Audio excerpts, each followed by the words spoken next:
Assalamu alaikum wa rahmatullahi wa barakatuh. We are here at the Blue Mountains in the state of New South Wales in Australia.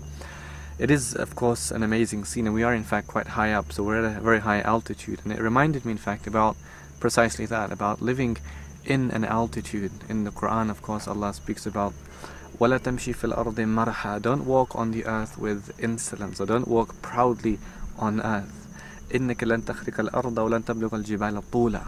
You cannot and will not be able to penetrate the earth with your heavy-handedness and your footsteps, and nor can you reach the height of the mountains, nor can you be as tall and reach the height of the mountain. It's an amazing verse, in fact, because it speaks about not having this sense of self-conceit in yourself, where you think yourself to be better than everyone else around you. وَلَا تَمْشِي فِي الْأَرْضِ مَرْحًا. Don't walk on the earth with that kind of a persona, with that kind of pride. It's interesting, in fact, there is a connection or relationship between altitude and someone's attitude. If we look at the horrendous cases of bombing campaigns in Dresden or in Hiroshima, Nagasaki, Tokyo or Hamburg, or more recently the bombing campaigns in Iraq and Afghanistan, we often find that there are tens of thousands of people who are killed when someone is high up flying his F-16 fighter jet. It presses a button and the bomb drops and incinerates, kills, maims, destroys human life, agriculture, wildlife, wells, mosques, schools, homes. But all the individual has to do is, in that altitude, he just has to press a button and the bomb will drop and it will completely destroy. If we speak about numbers, whether there's 60,000 or 70,000 in Tokyo, or 70,000, 80,000 in Hiroshima, or the thousands killed in Dresden, and these are within the space of 6 or 7 hours as night raids, and they will create firestorms, and people would die in huge numbers. But there is, of course, a problem, because people tend to be more concerned about the method of dying, or the way that people die, rather than the numbers of people killed. And what makes a qualitative difference is, of course, the way that people die, rather than the numbers of people killed. So when people are at a very high altitude, they lose that, they lose that connection. And this is why you will find many of those from the IVO, Iraqi Veterans Against the War, speak about that because they're at such a high altitude, they have no real feelings for the human beings, the Muslims essentially, that they're killing, and then they end up leaving the war and then becoming anti-war campaigners.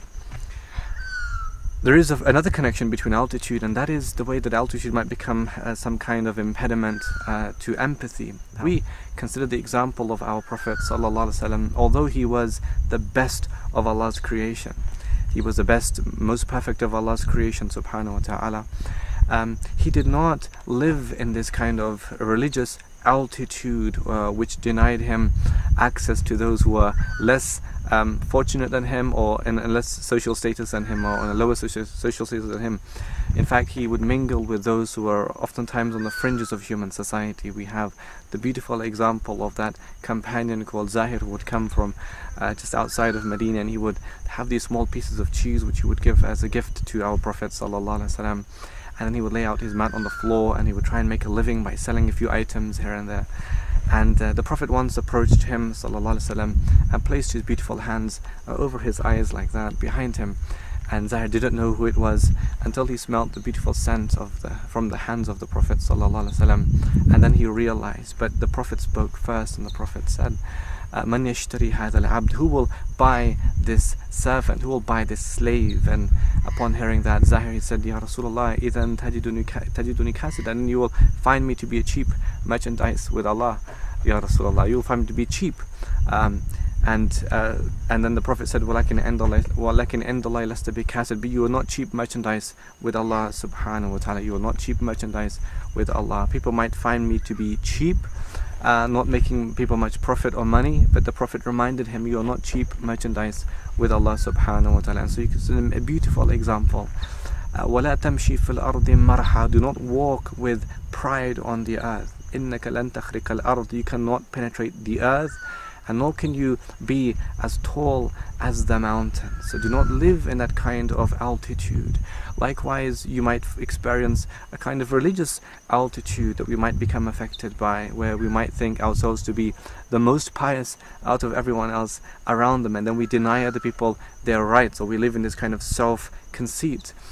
We have the beautiful example of Ibn al-Mubarak rahmatullah alayhi, when he once went to when he heard about that Zahid who was a worshipper of Allah, and he traveled quite a distance to catch up with him and see him, and the man was in his home, and Ibn al-Mubarak, he knocked on the door. The man was worshipping Allah subhanahu wa ta'ala. Others from the house, they came and greeted him, and they gave him food and drink, and they entertained him. But that man was still worshipping. He really had no regard for his guest, for the visitor who had just arrived in his house, and was just worshipping. And Ibn al-Mubarak, after some time, of course, he got fed up and he simply left.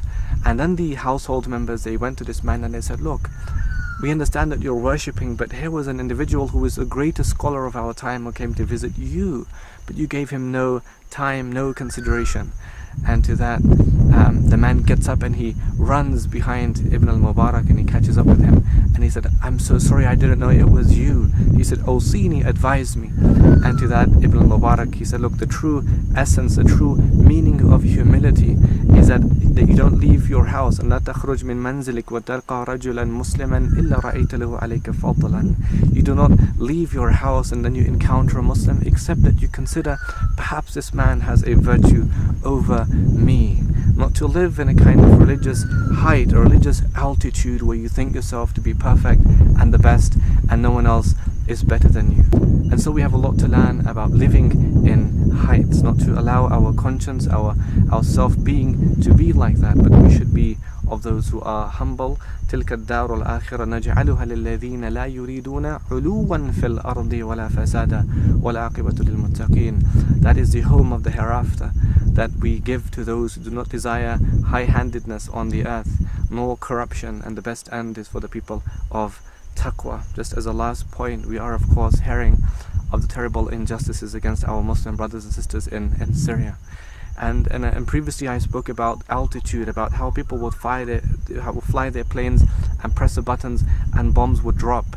What we're seeing in Syria is something that is completely different. We see people face to face have that capacity to kill and slaughter and to rape and to maim face to face. So they see it from a very humanized perspective, but they of course are dehumanizing those Muslims living in Syria. And that is the most gross of all evils. That is the greatest kind of evil, because it's not done from an altitude, it's done from down on earth. And may Allah give the Muslimin in Syria victory and strength and tamkeen. May it be a land of restoration and return for the Muslim Ummah.